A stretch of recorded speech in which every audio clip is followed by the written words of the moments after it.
Exercise is one of the necessary first steps in maintaining your health. Thousands of years ago, we didn't need to think about this because we're having to be active for large portions of the day simply to find food to survive and getting a good workout without realising it. But now the situation has changed. Now, most of us need to actively devote time to exercising in order to keep our body's processes working. And without it, these processes, things like digestion and circulation, these processes start to shut down through lack of use.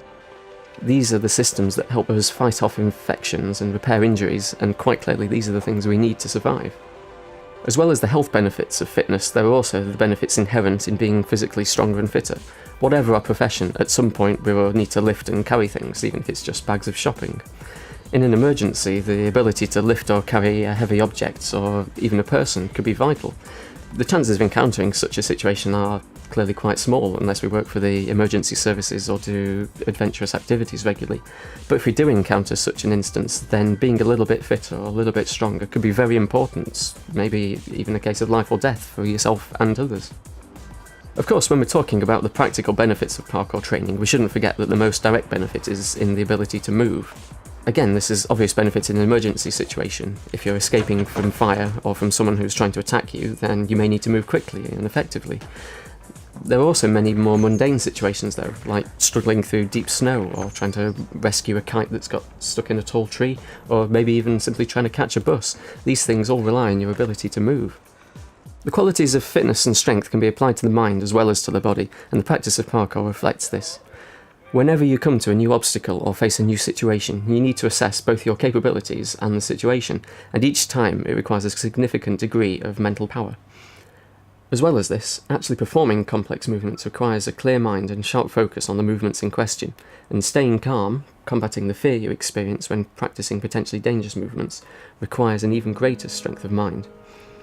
As well as the short-term quick thinking requirements, you also need to have the capacity to evaluate your training in the long term and maintain a balanced perspective not only on your training but on life itself in order to make sure your training reflects your own needs and ambitions.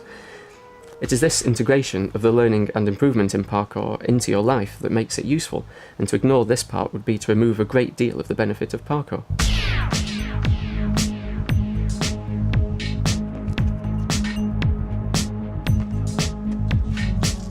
For most people, a training system that helps you both think and act would seem to be a fairly good training basis, and if that's your point of view, then I'd certainly recommend parkour for you.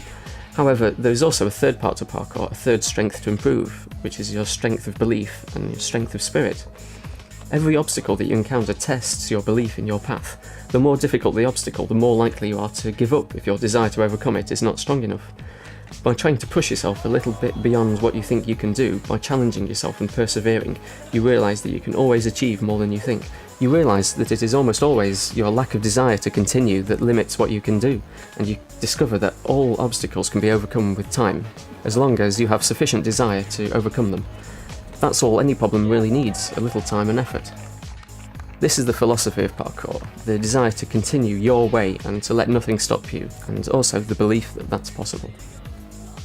Also, if you pay attention to which goals keep you motivated, you learn a bit more about which goals truly matter to you, which are not always the ones that you would expect, and in this way you discover more about your motivations in life as a whole.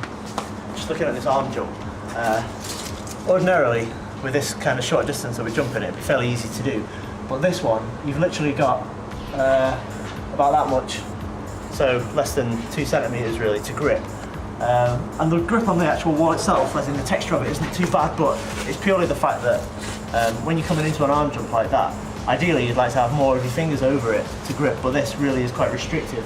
So what we've been doing is, initially we started out fairly low, just jumping into it like this, and that's not too bad, but as you progress further up the stairs, obviously it gets slightly more tricky. We've just about managed to get it now where we can do it from the top, but it's certainly a bit of a challenge. So we've mentioned the word challenge quite a lot so far. There's a good reason for this. In fact, there's 2 good reasons for this. Whenever we want to learn something, we need to test it. How do we test things? By seeing what they can do, by presenting them with a series of challenges so that we can assess what it can do and how it responds. To learn about ourselves and to discover what we are capable of, it is necessary to challenge ourselves. The second reason is that challenges are the root cause of all improvement. The reason we get stronger through exercise is because our bodies respond to challenges. During exercise, our muscle fibres get broken down, and the body responds by repairing them and building them back slightly better than before to cope with the demands better in the future. Our brains respond to challenges too, in a similar way. Our mental capabilities improve as a direct result of using them. Nowhere is this more important than in our ability to solve problems, the basic problem-solving capacity, which lies at the core of our ability to cope with everything in life. The more we encounter problems and try and solve them, the better we will become at solving them. In essence, it's only by experiencing challenges that we learn how to cope with them. Although each one contains many different details from the last, a large part of dealing with those challenges lies in the way we approach them and how well we cope with adversity, and these elements are common to all challenges. Life throws many challenges at us, and if we want to be able to cope with them all, we need to have practice at dealing with them. Cheers guys, appreciate it. This shouldn't be a surprise to most people. It's a general rule of nature that the most successful organisms are the ones that can adapt to challenges. Those species that can't adapt tend to die out as soon as conditions change.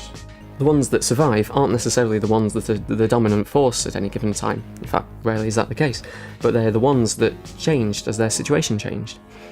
Just have to take a look at the common flu virus to see how well an adaptive organism can survive, even through great adversity.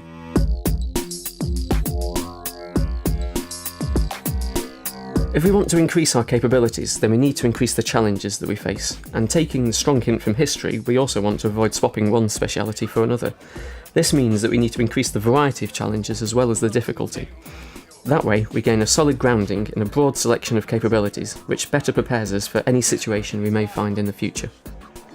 This is the reason that the breadth and variety of our environment is important in the practice of parkour, because it gives us the variety of challenge that we need in order to develop a wider range of skills.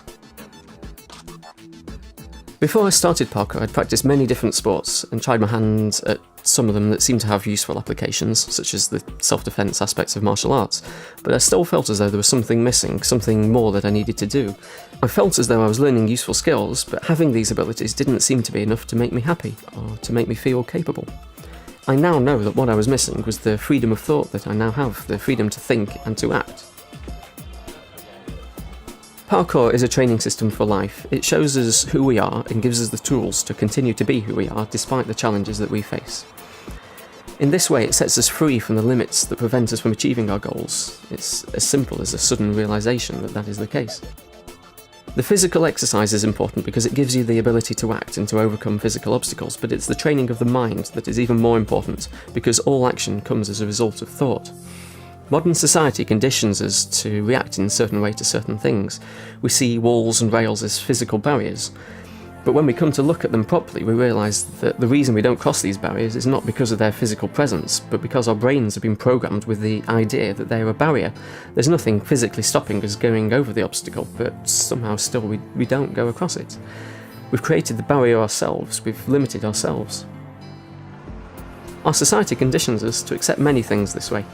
We accept things are the way they are without knowing why they are the way they are. Society has many rules, and the rules have been in place for so long that few people can remember the reasons for them, and all we know is that they are there.